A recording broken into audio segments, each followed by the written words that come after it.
Tá, então agora a gente vai começar o capítulo 9, e para que a gente trabalhe com o capítulo 9, a gente vai precisar determinar o centro de massa do nosso sistema. Até agora, tudo que a gente fazia, a gente considerava como uma partícula. Então, o nosso carro, numa estrada, ele tinha que ser uma partícula. A nossa caixa, ela tinha que ser uma partícula. Os corpos sólidos que se movimentam todos os pontos da mesma forma. E aí a gente pensava naquele corpo ali como sendo uma partícula e aplicava as forças e seguiu o baile, né?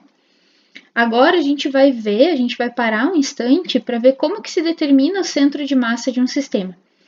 Nós ainda assim não vamos trabalhar de forma genérica para qualquer caso, porque vocês ainda não trabalharam todas as integrais que existem, né? A gente recém está começando esse cálculo infinitesimal, mas a gente vai trabalhar com a ideia dele.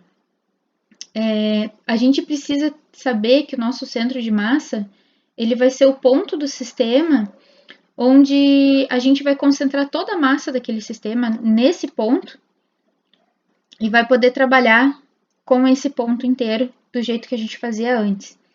Então, vamos colocar aqui, concentramos toda a massa do sistema no... Aí o centro de massa a gente vai abreviar como sendo CM, tá? Centro de massa. Outra coisa que vai ser super importante para nós, que a gente já fazia isso, mas a gente não falava explicitamente, é que todas as forças elas vão ser aplicadas no centro de massa. Em todas as forças são aplicadas no CM, no centro de massa. Isso já era o que a gente fazia, né? Só que a gente dizia que estava trabalhando com uma partícula. Então, agora, quando a gente for determinar o centro de massa de um sistema, nós vamos, entre aspas, reduzir esse sistema a uma partícula e no lugar dessa partícula é onde está o centro de massa. Como que a gente pode fazer isso se a gente estiver num sistema? Eu vou fazer bidimensional aqui para vocês, mas daí a gente extrapola depois para um tridimensional. Ele serve para as 3 dimensões, tá? A ideia vai ser a mesma, só que a gente vai fazer igual a gente fazia antes, né? Separado, uma dimensão de cada vez. Então, aqui tem um x, aqui tem um y. Se eu tiver uma partícula aqui, outra aqui e outra aqui, por exemplo, aí pode ser quantas partículas forem, tá? Vai servir. O que a gente vai ter que fazer, por exemplo, para x, é determinar a posição em que cada uma delas está.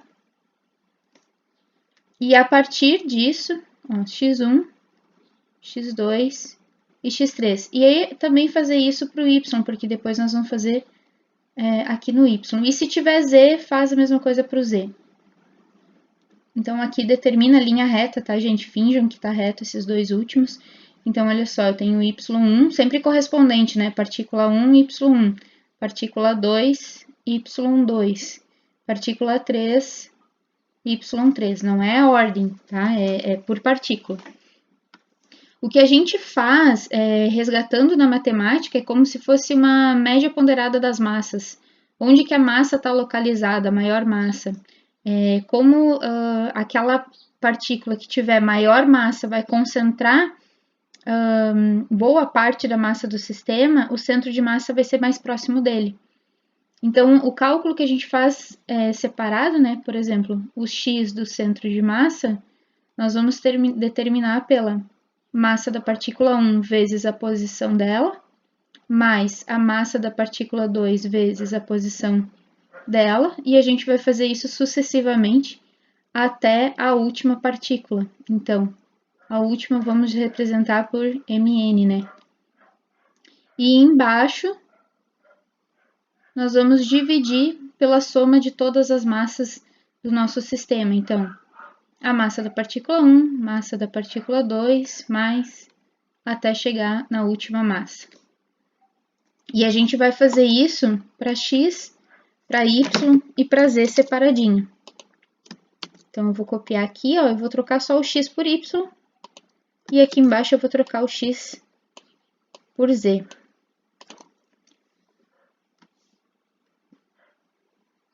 Então, aqui vamos tirar o x, ó.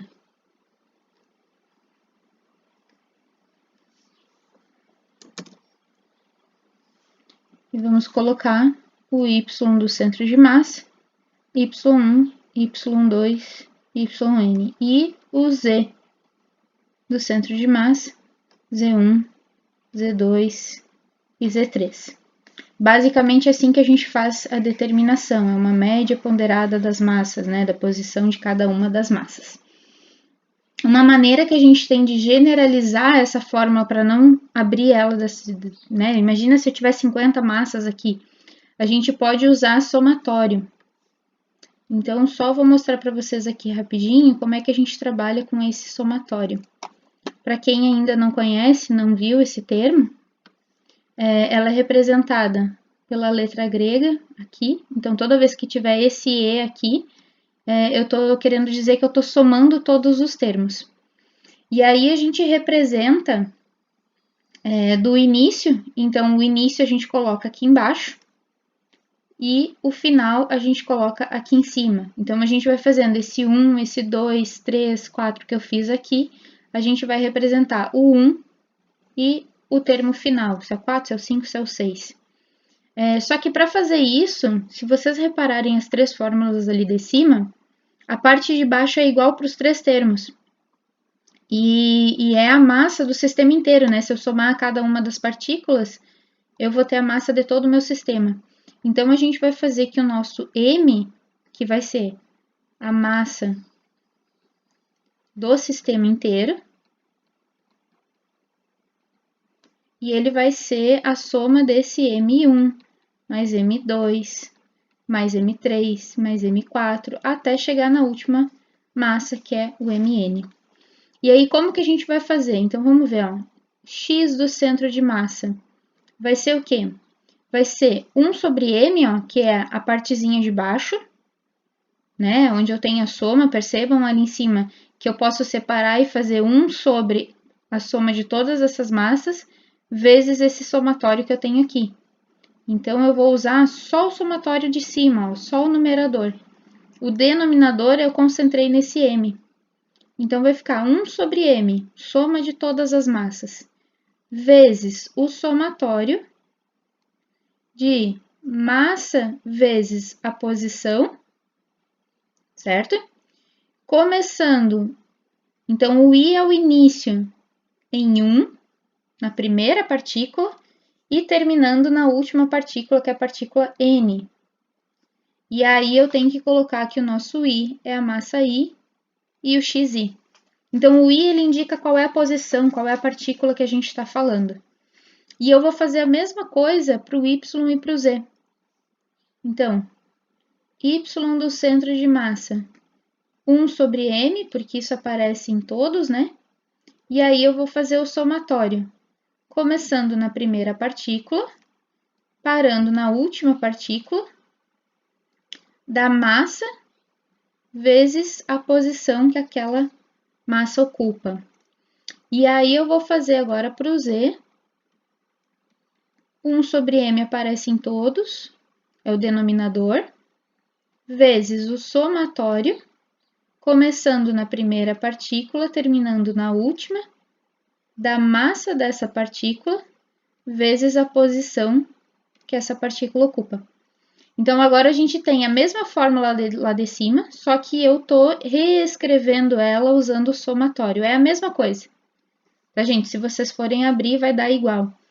Vou colocar um exemplo aqui só para vocês verem como que a gente trabalha com esse somatório. Então, eu quero fazer o somatório começando em 1 até a partícula 5. Ó. Vejam que esse 5 é o N, é a última partícula de MI, XI. Como que eu vou abrir isso aqui? Eu vou começar no 1 e vou trocar o I. Onde tem I na minha fórmula, eu vou trocando. Ó. Então, M1, X1, M2, x2, eu vou ter que abrir isso aqui na parte de baixo porque não vai ter espaço. Então, vamos abrir aqui, ó, nosso exemplo. Mais, ó, estão vendo que onde tem i eu estou substituindo pelos números em sequência, são números inteiros em sequência. M3, x3, M4, x4, mais, e aí eu vou terminar na última, M5, x5. Substitui os valores e vai fazendo essa soma. É isso que representa, tá? Se a gente for representar também uma outra forma vetorial, essa daqui vocês já sabem, né? Só chover no molhado. A posição, ela pode ser dada por x da partícula i. Ó, vejam a importância de eu diferenciar o i, que é a posição em que a partícula ocupa, né? Primeira partícula, segunda partícula, terceira partícula, e o versor na direção x. Por isso que eu incomodo tanto vocês que tem que cuidar com o versor. Mais y da partícula i na direção j, mais z da partícula i na direção k. E aí, como que eu vou determinar qual que é a posição do centro de massa? Eu vou fazer a soma desses três que eu fiz aqui em cima.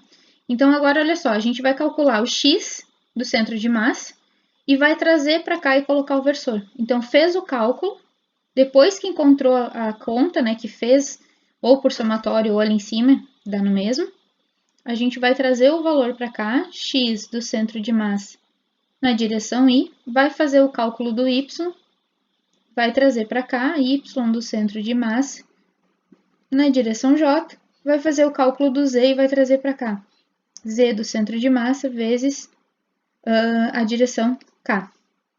E aí, a gente consegue determinar qual que é a posição vetorial do meu centro de massa. O que vai acontecer aqui? Vamos colocar ela em forma de somatório também. Podemos representar o R de centro de massa como sendo 1 sobre m e o somatório, deixa eu só arrumar esse E aqui que ficou errado, ele tem que ser bem retinho. Aí, agora foi. Começando na partícula 1, aquilo ali é um I com um ponto, tá, gente? A caneta tá colocando o ponto junto. Vezes o MI vezes o RI, e esse daqui é vetorial. Aí eu tô fazendo a soma vetorial. Então, eu tô fazendo o x, o y e o z e tô colocando as três fórmulas. Esses três somatórios aqui estão condensados numa única forma. Então, por isso que a gente usa bastante somatório, ó. Porque agora, em vez de eu representar aquelas três abertas, lá do início, ó, vamos reparar, ó, olha que grande que ela era, que gigante que estavam essas três. Eu consigo representar as três só por essa última fórmula aqui. É isso que essa daqui ressignifica. Tá? Se a gente for abrir, nós vamos voltar lá para o início. E aí eu só quero chamar a atenção de vocês de uma coisinha. Quando a gente está falando de corpos sólidos, de um bloco, por exemplo, de um tijolo, de um copo, de uma mesa, o que a gente faz? A gente faz esse somatório aqui de partes infinitesimais. Então, a gente divide em pedacinhos bem pequenininhos e para cada uma dessas areazinhas pequenininhas a gente vai calculando o centro de massa. E depois que a gente divide o nosso bloco em pedacinhos infinitesimais, a gente precisa juntar, que é esse somatório ali, né? É a soma de todas as partes pequenininhas. Espero que vocês já tenham se ligado que para corpos sólidos isso se transforma numa integral. Então, a gente substitui esse E por uma integral. Para corpos sólidos, devemos integrar. Então, a gente vai usar a integral. Nós não, né? Mas se usa integral.